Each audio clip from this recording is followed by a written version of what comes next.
Posible nga mosaka hangtod 100,000 ang permit fee sa mga fun run o marathon sa Cebu City. Mao ba? Kini kon maprobahan ang gisugyot nga ordinansa ni Konsehal Dave Tumulak. Ang maong sugyot gituyo aron sa pagpahugot sa regulasyon sa road races sa dakbayan. Tungod kini sa nagkadaghang problema sa trapiko, safety ug environmental concerns. Ubos sa maong proposal adunay tiered fee system, depende sa kataas sa dagat. 20,000 alang sa 10 kilometers paubos. 50,000 kung 10 kilometers pero dili kaabot sa 21 kilometers. 75,000 kung 21 kilometers hangtod sa 42 kilometers. Og 100,000 alang sa 42 kilometers pataas kung gitawag nga mga ultramarathons.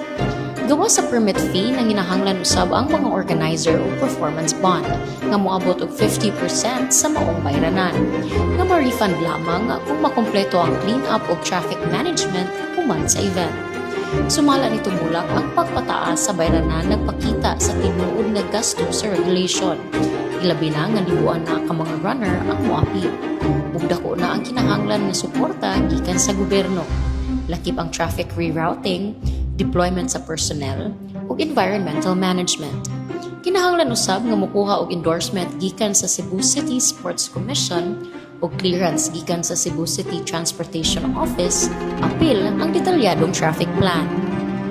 Kinahanglan usab ang mayor's permit, ug alang sa dagkong event, kinahanglan aprobahan kini sa konseho sa syudad. Gipahugtan usab ang safety measures sama sa presensya sa ambulansya, communication units, ug traffic marshals. Sa environmental side, ipatuman ang dili na paggamit sa single-use plastics sama sa bottled water o plastic bags.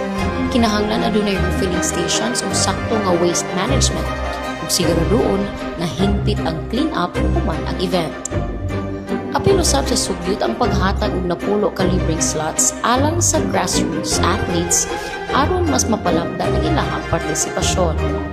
Sa pagkakaroon ang ordinansa pending pa alang sa deliberasyon sa konseho sa syudad. Mao ba?